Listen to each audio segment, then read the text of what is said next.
Alright, so the next topic for chapter 4 is about bottlenecks, theory of constraint, and throughput margin analysis. And in this theory of constraints, it focuses on the methods to maximize operating income when faced with some bottlenecks and some non-bottlenecks operations. Okay? And we are going to see what does it mean by bottleneck and non-bottleneck operation after this. And there are certain concepts that has been applied in theory of constraint, where, for example, normally we calculate the contribution margin in our calculation before, where the revenue minus with the variable cost. But in theory of constraint, they use, besides of using contribution margin, they use what they call as throughput margin, where throughput margin, the formula for throughput margin is where revenues minus with the direct material cost of goods sold. Okay? Alright, so you possibly have seen before where we calculate contribution margin, okay, by using revenue minus with variable cost. But as in this theory of constraint, they use throughput margin where revenue minus the direct material cost of goods sold. Okay, that is the first assumption that they use, or the rules that they use in theory of constraints.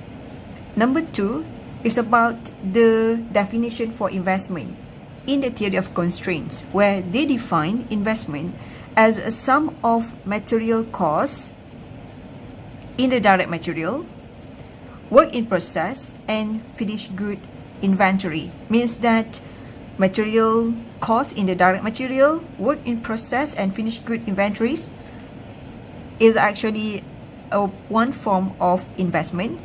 R&D cost is also one form of investment, and capital cost of equipment and buildings also considered as a part of investment. So the definition for investment means that they will add A, B, and C, and they will call it as an investment. The third terms that they apply in theory of constraints is what they call as operating costs, where operating costs actually all costs of operation other than direct material. Alright, because direct material they will calculate here as a part of the throughput margin. So all costs of operation other than direct materials incurred to earn throughput margin, they classify it as operating costs. And operating costs includes costs such as salaries, wages, rent, utilities, depreciation. Okay, and the objective of theory of constraint is to increase throughput margin while decreasing investment, and also they want to decrease the operating costs. Okay, they want to increase the throughput margin. At the same time, they think how to reduce the investment as well as the operating costs. Alright, and theory of constraint mainly interested to tackle issues in bottleneck operations, and we're going to look at the example later on. Okay.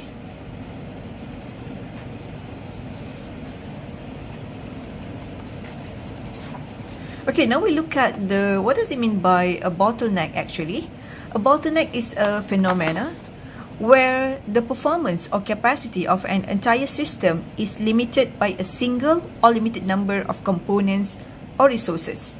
Alright, so it seems that the performance of or the capacity of the entire system is limited by a single or limited number of components or resources. Means that certain part or certain components in the organization are actually doing well, but possibly one or two, component actually not doing well, and this creates lags and it makes the entire system become slower. Right? So bottleneck is actually a department in the manufacturing that often need longer hours. For example, let's say this is the first, second, and third department, for example. Second and third have no problem, but in component 1 or in department 1 always need longer hours than other department, for example. So this is what they call as any firms that possibly that create congestion or create jam in the department or in the factory. So that kind of department we call it as a bottleneck. or situation where other department already completed their part, but it seems that in certain department can't deliver. Okay, for example, let's say department 3 and 2 already completed their part, and once they transfer to department 1, department 1 always not able to cope with the production that has been delivered to them. Alright, so that department, that particular department, that the problematic one is what we call as the bottleneck, and the existence of the bottleneck actually will slower the process of the whole process of manufacturing. So let's see, this is a alright bottle, okay, and this is another department. Seems that the flow is good, however when they come to this type of department, this department, you know, is problematic, is slow, not able to cope with the other department, and it will make, you know, the process of outflow become slower, become problematic. So this is what they call as bottleneck. Alright, now we look at the example for this subtopic. Alright, the Classic Cabinet Corporation manufactures clothing cabinets in two operations, that is machining and finishing. It provides the following information. Okay, this is machining and this is finishing. We can see that the annual capacity for machining is 120,000 units, while for finishing is 100,000 units. It seems that machining can cover up to 120,000, but for finishing, it just be able to cover up to 100,000. Means that the capacity for finishing is limited. Alright, by default, the company should produce 120,000 units, because machining able to cover for such capacity, but because of the slow process in finishing only will be able to cover 100,000 units. So that's why, as we can see from this information, finishing is actually the bottleneck. Alright, so the capacity is lower. Alright, the annual production is 100,000 units for machining and finishing, obviously, because why? Because machining can actually improve their capacity, because the capacity is 120,000, means that that's the maximum level that machining can do, but finishing will only be able to cover 400,000. So that's why the annual production at the end of the day, it will just become 100,000, because that is the only maximum that the finishing can cope. Alright, the fixed operating costs, excluding the direct material. Okay, we remember that in the theory of constraint, or in the theory of constraints, the operating costs are all costs of operations other than the direct material, where they will exclude the direct material, as in this. So the fixed operating cost is 600,000 and 300,000 respectively. So if we calculate the fixed operating cost per unit is 6 and 3, because we divide 600,000 with the 100,000 of the capacity, alright, and 300,000 divided with 100,000 capacity, so we can get here the fixed operating cost per unit produced is 6 ringgit and 3 ringgit respectively for machining and finishing department. Alright, now for each cabinet, they sell for 75 and has a direct material cost of 35, right? So it is important for us to remember for theory of constraints topic, once they hold on the concept of throughput margin, where revenue minus the direct material cost, in order for them to get the throughput margin, okay, as a replacement to contribution margin. Alright, so each cabinet sells for 75 and has direct material cost of 35 incurred at the start of the machining operation. Okay, so means that they start at the machining first, and after that they will continue to finishing. Right, they will do the process at the machining first, and after that they will transfer to finishing. Classic cabinet has no other variable cost. Classic cabinet can sell whatever output it produce. Alright, so whatever they produce, they will sell. They will able to sell it. Okay, and they can sell whatever output it produces. The following requirements refer only to the preceding data, and there's no connection between the requirements. So this is basically the information given to you. Okay. Required. Classic Cabinet is considering using some modern jigs and tools in the finishing operation that would increase annual finishing output by 1,150 units. The annual cost of these jigs and tools is 35,000. Should Classic Cabinet acquire these tools? Okay, if we look at this question, Classic Cabinet is considering using some modern jigs and tools. They want to use modern equipment in the finishing operation. Okay, so finishing operation, as we know before, finishing is the bottleneck. That by acquiring these jigs and tools, it will increase the annual finishing output by 1,150. Alright, so the annual cost of this jigs and tool is 35,000, and we have to make decision whether we should buy these jigs and tools, and we need to show off the calculation. Alright, if we look at the solution, finishing is actually a bottleneck operation. Therefore, if we produce 1,150 more units, it will generate more contribution or throughput margin and operating income for Classic Cabinet. So in this instance, it seems that it is favorable, but you have to check on other things as well. We have to check on the incremental cost of the jigs and tool that we use. So if, for example, we take this idea, that is, if we buy the jigs and tool, it seems that the production will be increased another 1,150, and if we calculate the margin, this is revenue, all right, as given in the information, 75 minus this is the direct material. Okay, so if we minus 75 with 35 times with the number of unit, if we use jigs, the new jigs and tool, it seems that we can increase our throughput margin up to 46,000. However, we consider also the cost of the jigs and tool itself, which is 35,000. So it seems that we will have an increase in operating income by 11,000. So it seems that by using this method, by acquiring, if we bought the jigs and tool, it seems that we will have an increase in our operating income by 11,000. Okay, and it seems that this is a good idea, and we have to invest. The company have to buy this jigs and tool because it will increase the operating income by 11,000, and it increased the throughput margin up to 46,000, and it's higher. This is higher than the incremental cost that the company have to pay for the new jigs and tool. Okay, now we look at the requirement 2. Okay, it is where the production manager of the machining department has submitted a proposal to faster setup that would increase annual capacity of machining department by 9,000 units and would cost 20,000 per year. So should this company implement the proposal by the machining department? And we need to show the calculation.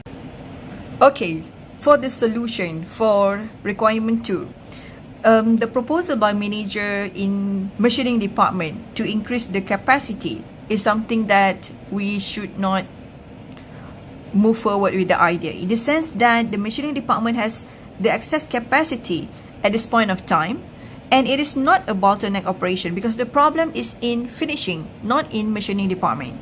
So if we increase its capacity, it will not increase the contribution, or will not increase the throughput margin. All right, so at this point of time, there's no need for us to spend another 20,000 to increase the machining department, because it will not going to improve the operating income, or it will not going to add to the throughput margin, because the machining department, if they increase the capacity, it will not going to change that, given that the problem is with finishing. So we should fix the problem in finishing rather than focusing on the machining department. So in this instance, I hope that you will be very clear that the point or the main focus of the theory of constraint is for them to fix the problem in the department, in the bottleneck department, and they should not focus on the non-bottleneck department. Okay, they should think how to improve the capacity in the bottleneck department. So that is basically the aim of the focus of the theory of constraint. Alright, now we look at the requirement 3. An outside contractor offers to do the finishing operation for 10,000 units at $9 per unit, triple the $3 per unit that is cost classic cabinet to do in the finishing in the house. So if we look at these questions, okay, here is the cost per unit for finishing, that is $3. However, if we use outsiders, okay, this is outsourced, where we buy it from outside party. So an outside contractor, they state that they can offer 10,000 unit at $9 per unit, and it is triple to the current cost that the classic cabinet to do. And should classic cabinet accept this offer or not? So this is the situation where we have to make a decision. Okay, so as for requirement 3, we can see that finishing is actually the one that faces a problem. So finishing is a bottleneck operation, and we have to know how much of the contribution, how much of the throughput margin that we can get if we pursue with this outsource idea. So, and at the same time, we also have to calculate the incremental cost for us to buy the part from the that can, you know, like fit with the finishing part. So if we buy from contractor to produce 10,000 units for finishing department, we can calculate that we will increase the contribution, the throughput margin, all right, times with 10,000 unit, we can get here 400,000. Okay, so this is the, again, this is the revenue, and this is the selling price, and this is the direct material cost, times with 10,000 unit, we can get here 400,000. By increasing the finishing bottleneck operation, because this is outside, so we don't need to think about other costs that will incur in the company, except that this cost, incremental contracting cost, that is $9 times with 10,000, the one that we have to pay to outside contractor. So that is 90,000. And if we calculate for this, we can see that the increase in operating income by 10,000 unit of finishing means that we can add our operating income another 310,000. And it seems that by doing this, we can benefit in the sense that our operating income will be increased and our throughput margin also will be increased. Therefore, we should continue with this idea basically.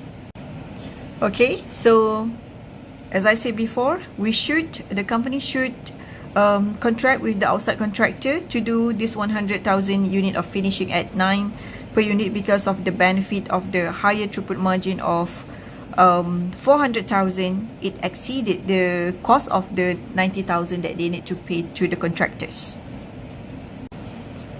Okay, now we look at the requirement 4. The Hammond Corporation offers to machine 5,000 units at 3 per unit. That is half the, this is for machining department, okay? 5,000 unit at 3 per unit, half of the $6 per unit that is cost classic cabinet to do the machining in the house. Alright, so should classic cabinet accept this offer by Hammond? Show your calculation. Alright, so for this solution, there are certain things that the company have to consider. Number one, basically, if we add more in the machining department, it will not going to add any throughput margin. and it's not going to add for operating income, in the sense that the one that having a problem is actually finishing capacity. So if we add more capacity in machining department, it means nothing. It's not going to add the operating income or the throughput margin, as we discussed before, because finishing is the one that actually need to fix themselves, right? That's number one. Number two, the operating cost in the machining department of 600,000 or $6 per unit are actually the fixed cost. So regardless whether we buy more from the outsiders, from the outside party, we still have to pay for all of this cost, because this is actually the fixed cost. And besides of the company have to bear for this fixed cost, the company will also need to pay the outsiders, that is the $3 per unit times with 5,000 units that has been offered by Hammond Corporation. So there will be another extra cost that the company have to consider. So it seems that this idea is not going to be accepted. Alright, in regards to the requirement number 5, classic cabinets produce 2,000 defective units. At the machining operation, what is the cost to classic cabinet of the defective items produced? Explain your answer briefly. Alright, so for these questions, the cost of 2,000 defective units in the machining operation is 35 per unit times with 2,000 unit, and the cost is 70,000. And it is important for us to note at the same time that because these defective units occur in the machining department, even if they have a slack, even they have a defective products for 2,000 units, still they will be able to transfer the 100,000 units to finishing department. So means that we are not going to lose anything. The company still can get this same projected operating income or the same budgeted operating income, because they still can deliver to finishing department what the maximum capacity that the finishing department can cater. So at the end of the day, the number of products that the company can produce, we're not going to change because of this defective problem. Alright, as for requirement 6, classic cabinets produce 2,000 defective units at the finishing operation. What is the cost of the classic cabinet of the defective item produced? Alright, so in requirement 5, the problem of the defective units happen in the machining department, but now in the finishing operation. So we're going to calculate for this. Okay, so as for the requirement 6, if the defective units, it happen in the finishing department, okay, finishing operation of 2,000, alright, the cost that the company have to bear is the cost of the direct material used, that is 35 times with 2,000 unit, that is 70. Beside of that, we also have to think, because the finishing operation, the limit is 100,000. If, for example, they out of this amount, let's say 2,000 is defective, means that the number of production will be reduced by 2,000. Alright, so from 100,000 minus with 2,000 means that only 98,000 that can be produced. Okay, because they already reached the capacity, the highest capacity that they can have, that is 100,000. That's the maximum. They will not be able to recover the defective units. So at the end of the day, the only products that can be produced by the company is only 98,000 units due to the problem in the finishing operation. Therefore, this, because it cannot be produced, we have a problem with this, in the sense that we are not able to get the throughput margin that we are expecting. Besides of the cost, this product is having a problem. It's a defect product, so that we cannot use it anymore. We have to throw this out. That is this cost. And we cannot sell it, because if we sell it, we can get profit out of that. So the profit that we lose, alright, that is the opportunity cost, alright. And that's basically the throughput margin of 40 ringgit per unit times with 2,000 unit. So we can get here 80,000. And the total cost of defective unit in finishing operation is 150,000. So that's why if there's a problem in the bottleneck operation, the cost, alright, the cost that the company have to bear is much higher. Because why? Because they already reached the limit of the capacity. Besides of the cost of the material that they will lose, they will not be also be able to get they cannot sell the product at all. So that's why this cost also will occur. Unlike in the situation before, where in the machining department it is non-bottleneck operation. So if there is a problem with this, we only need to cover for the direct material cost only. Okay, because why? Because the capacity still they can cater for the defective units, and they still can produce the new one that have no problem, and at the end of the day it still can be sold to the market. Okay, so it is very important for you to understand that if there is a problem with the bottleneck operations in terms of the production, because they already reached the limit of their capacity, so the cost that the defective units that the company have to cover is much higher than the cost of the non-bottleneck operation. Okay, the other subtopics that we are going to learn in chapter 4 is about opportunity cost. This is the example of the questions. You can see the definition of the opportunity cost. I think that in the first video of this chapter, I explained about opportunity cost, sunk cost, and some other theories in regards to decision making and relevant information. The Wild Orchid Corporation is working at full production capacity, producing 13,000 units of the unique orchid variants, and we call it as Ever. The name of the orchid variants is Ever. Okay, so it seems that it's already working at a full capacity of 13,000. All right. Manufacturing cost per unit for Ever is direct material 10 ringgit.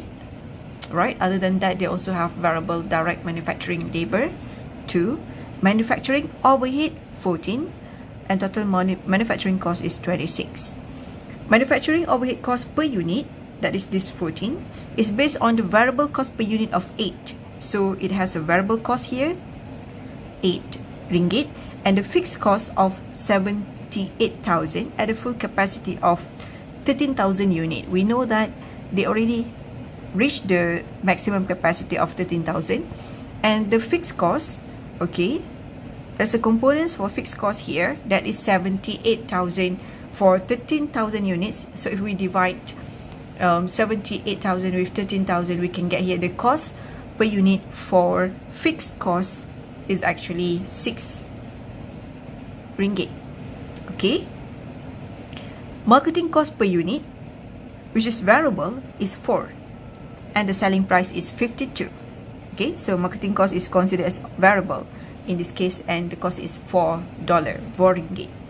A customer, the Tulips company, okay, this is a customer, the name of the company is Tulips, has asked Wild Orchid to produce 3500 units of Forever, a modification of Ever. So means that Ever is one variant of Orchid, and Forever is another variant of Orchid. Forever, that is a new variant of Orchid, would require the same manufacturing processes as Ever. So the process is similar to Ever.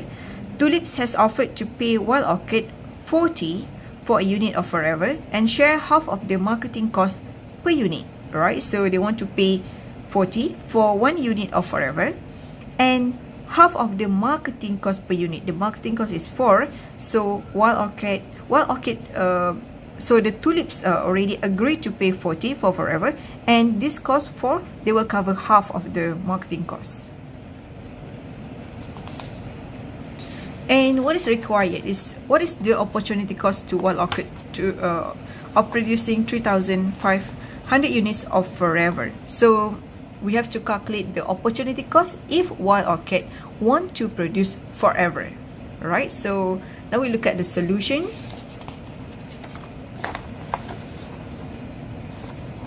Okay, so if for example Wild Orchid want to produce Forever, the opportunity cost is actually the 3,500 units of Ever that that would have been foregone.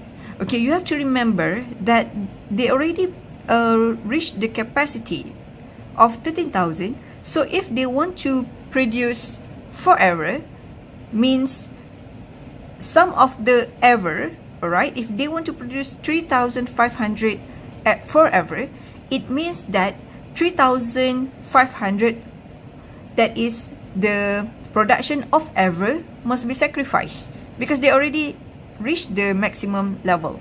So the opportunity cost of producing 3,500 units of forever is actually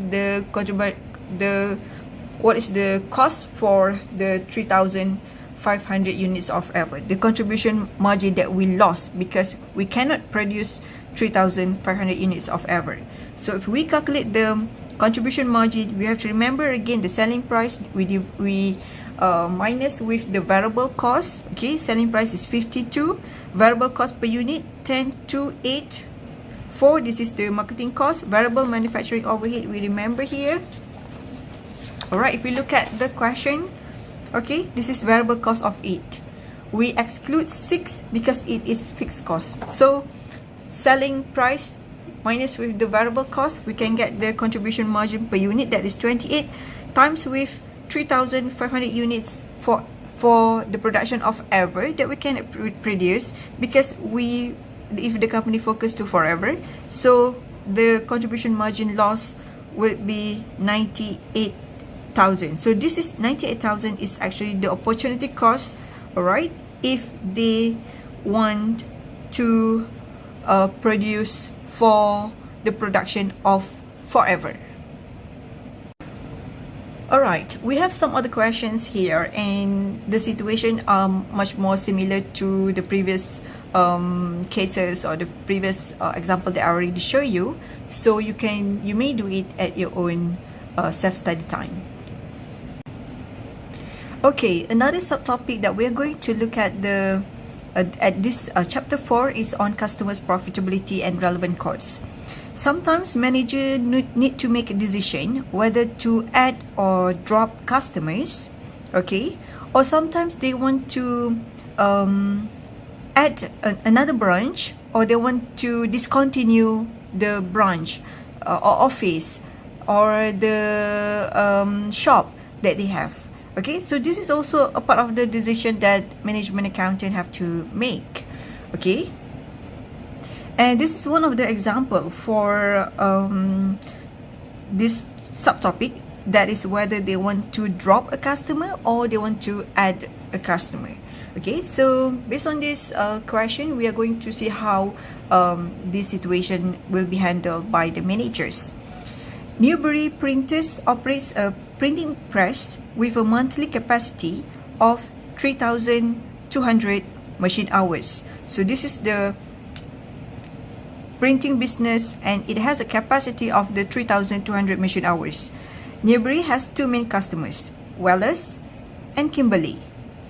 Data on each customers for January. Okay, so we have Wellers and Kimberly.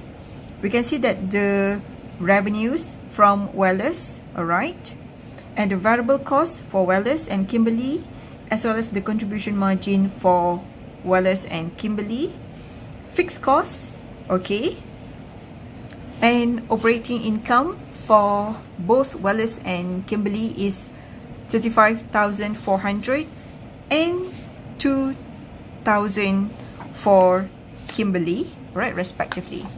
Alright, and the machine hours required, basically they have a capacity of 3,200 hours, and for Wellers they need to spend 2,400 hours, and for Kimberly they spend 800 hours.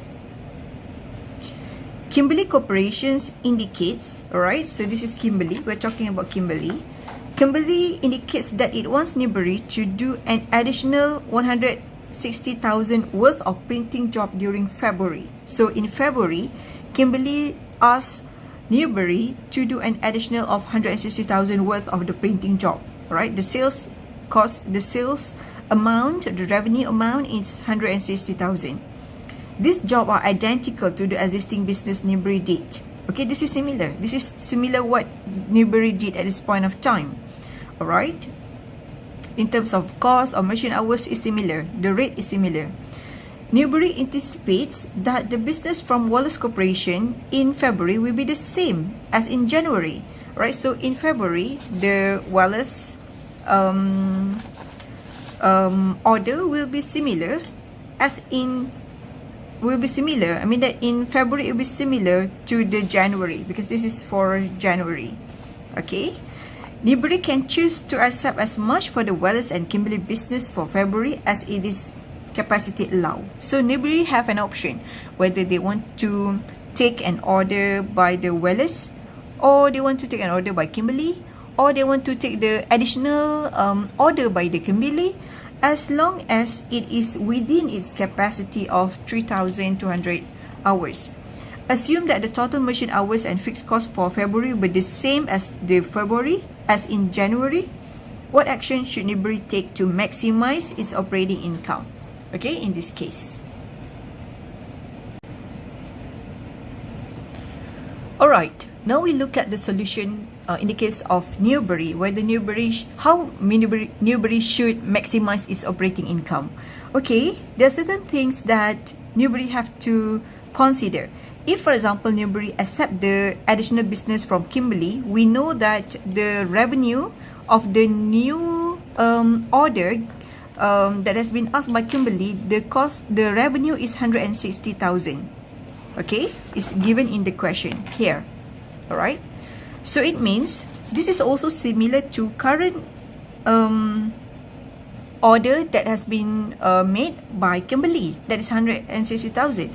So with this revenue of 160,000, a company have to allocate 800 hours for that. So which means if, for example, Newbury accept this order by Kimberley, there will be additional of 800 machine hours. And if they want to take this 800 machine hours together with the current order that they have, they will not have enough capacity. Because why?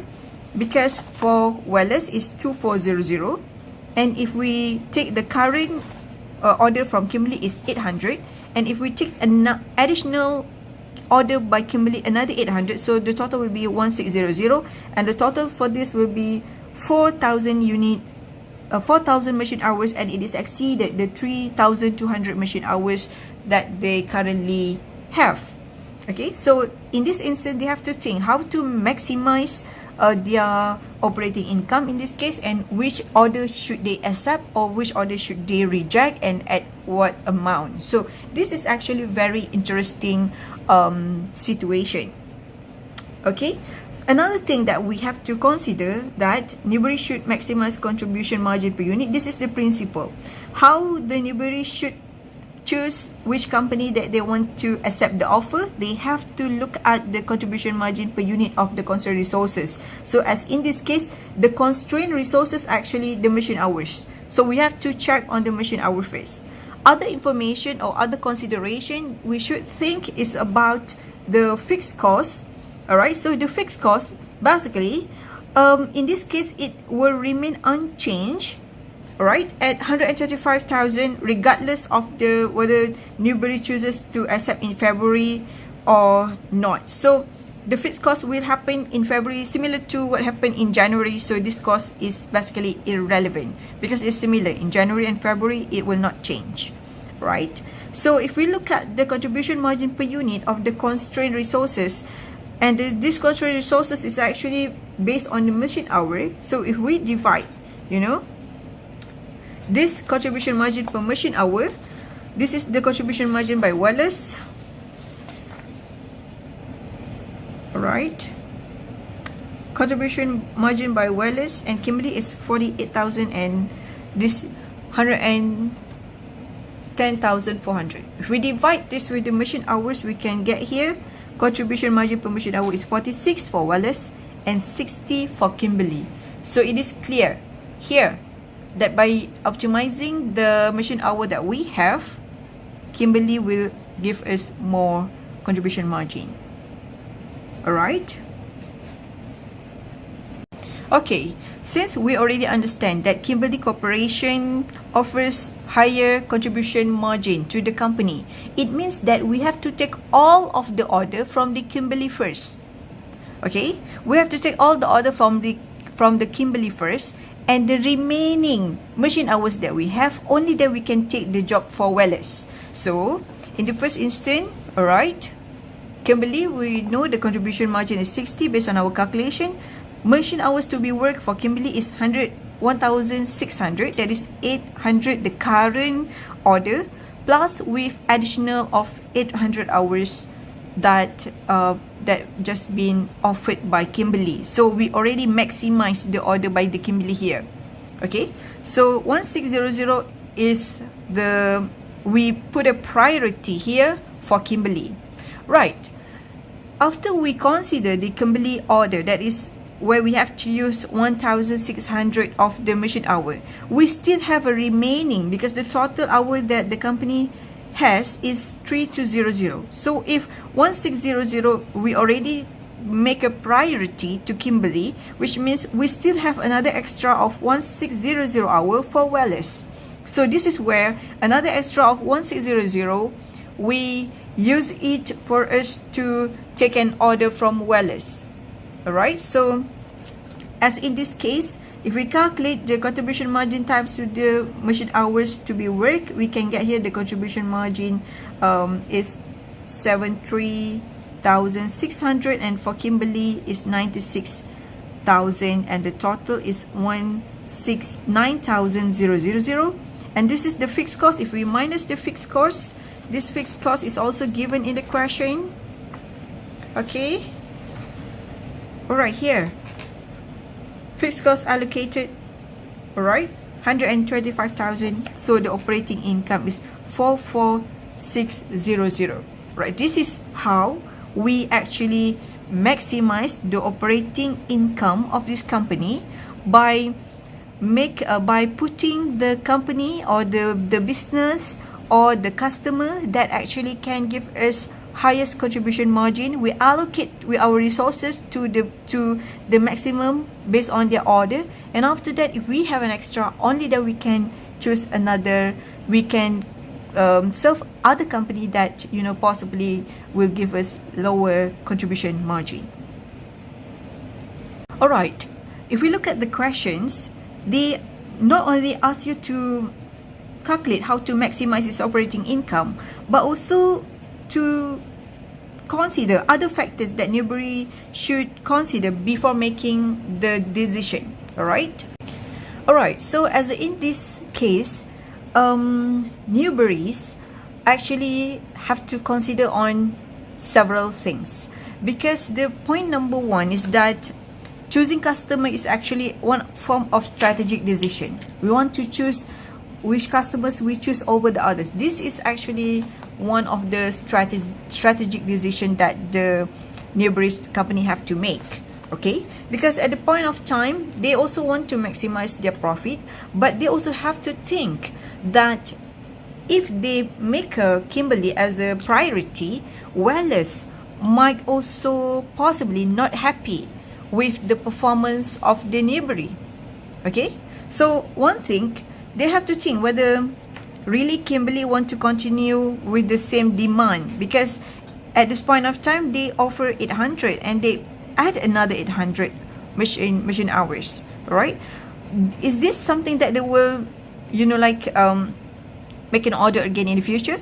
If they sacrifice February by serving Kimberly, but at the expense of their Wellers might not happy, and Wellers possibly will run away and choose another supplier. Alright, so this is something that Newbery also has to think about. Alright, other than that, it will also affect beside of satisfaction by the customers and how they are going to retain this long-term relationship with the Wellers, alright, and how they want to make sure that the relationship with the Kimberly will always be good. This is also something that the managers have to think for the survival, for the long run effects of the business.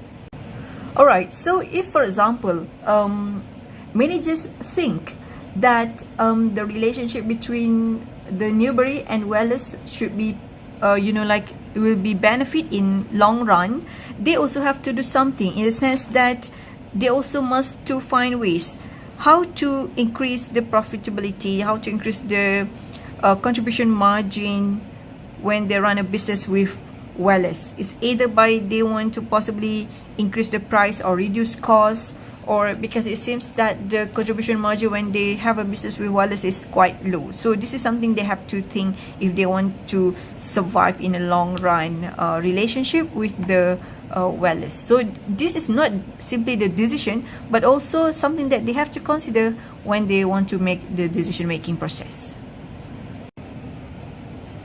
Alright, another topic, I think that this is the final topic that I'm going to explain in this chapter, is basically on the irrelevant of past cost and equipment replacement decision.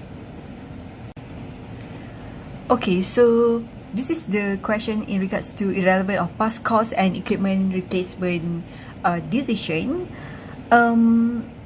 It is related to the concept of historical cost or sunk costs, which are irrelevant to decision making because all of this cost is already happened in the past, and the decision that we are going to take in the future will not change anything on this cost. And other things that might also be considered as irrelevant is the book value, that is the original cost minus the accumulated depreciation of the existing equipment, and this is a past cost and it is actually irrelevant to us because it already happened in the past. Let's have a look at this example of the Janet Bakery. Janet Bakery is thinking about replacing the convection oven with a new, more energy efficient model. The information related to the old and new ovens are as follow. As you can see that this is old oven, this is new oven, and the original cost 21, and this one is 40. Accumulated depreciation is 6. This one is not acquired yet because it's not happened yet. We didn't buy the new oven yet, so we don't know what will be the accumulated depreciation. No accumulated depreciation at this point of time. No book value yet. No current disposal value. Alright, so current disposal value means if we want to sell it now, we can get 10,000. Okay, the cost of old oven is 21,000. If we want to sell it now, we can get 10,000 out of the selling of the old oven. Installation cost, of course, we already using it, so no, not applicable. But for the new oven, it needs an installation cost of 2,000. Annual operating cost 12,000, and this one is 5,000. Useful life 7 years, and this is 5 years. Current age is 2 years, means that we still have another 5 years remaining of useful life because the total of useful life is 7 years. Alright, and the remaining useful life for obviously new oven, the useful life is 5 years. And terminal disposal value in the next 5 years, it will be 0 and 0. Okay, so I'm going to explain between in regards to requirement 1, 2, and 3. Okay, at this point of time. Alright, and the rest you can do it during your self-study by your own. Okay, so which of the costs and benefit above are relevant to the decision to replace the oven? Okay, that is requirement 1. Requirement 2, what information is irrelevant? Why it is irrelevant? Requirement 3, should Janet's Bakery purchase the new oven? And we need to support with the answer. Alright, if you look at the solution, the current market value and annual operating cost of the oven and the purchase price, installation, annual operating cost of the new oven are relevant. Okay, in order for us to make decision whether to replace the oven. Alright, because these are basically future costs. Okay, the cost that will happen in future, and it would differ between the alternative whether we want to keep or we want to replace the oven. Number 2, the original cost and book value of the old oven are irrelevant because they are the same past or the sunk cost. Okay, they are the past cost, and we call it a sunk cost. All past costs are irrelevant because past costs will be the same whether we keep or whether we replace the oven. So it will not change no decision can change what already has been incurred in the past. So this is basically irrelevant. So that one of the most important part is basically whether the determination whether we should keep the old oven or we should replace the old oven. So okay, like a 2-column like this. This is the first column is on the decision whether we keep the oven or the decision whether we replace the oven. So if in the case we replace the oven, the current market price of the oven, alright, because if we buy the new oven means that we will sell the old oven. So the current disposal value is 10,000. Okay, we can get 10,000 if we sell the old oven, alright. And at the same time, this is cash in, okay, cash into the company. We have also to buy the new oven, which costs us 40,000, okay, and we will also incur an installation cost of 2,000, all right, and there is an operating cost for 5 years because the useful life that the new oven has is 5 years. So 5,000 times with 5 years, so there is an operating cost for 25 years.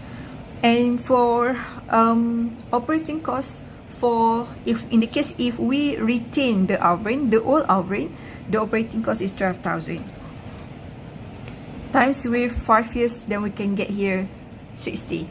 Okay, so the cost of keeping the old oven is 60,000. However, the cost of the new oven, all right, if we calculate all of this, all right, so this is cash in, this is cash out, and cash out, and here we can get the net cost of the new oven is just 57,000. So as in this case, it is favorable for us to change or to buy the new oven because it seems that the cost of keeping the oven is higher than the cost for us to get the new oven. All right, so it is also some other things that we have to consider when we buy this oven. Besides of this calculation, we also have to look at the other factors. For example, like the quality, the reliability of the new oven, the technology of the new oven, possibly. So there are some other things, like we have to consider, because if we buy the oven, like for example, like 5 years ago, the technology must be different than the oven that we buy, for example, in 2019, for example. So sometimes the product has been improved in terms of quality and in terms of the usage of the energy, things like that. So all of these are some other things that you have to consider as a management accountant before you make the decision. Not only just look at the figure, but also look at some other factors that might also contribute to your decision, right? Sometimes it can has a like a better quality of baking when you use the new oven. Sometimes it has a additional function that can make the food that you bake a cake, for example, or cookies, so it can make the quality better also. So all of these things are also a part of the factors that you should consider in your decision making. All right, obviously we also will have another questions in this topic, but at this point of time I feel that it is sufficient for you to cover for the syllabus, and we have some other questions that you can possibly work on it, or you can do it at your own time. Alright, that's all for this chapter. I'm going to move forward with the next chapter, that is on balance scorecard, in the next video. Okay, bye bye, assalamualaikum.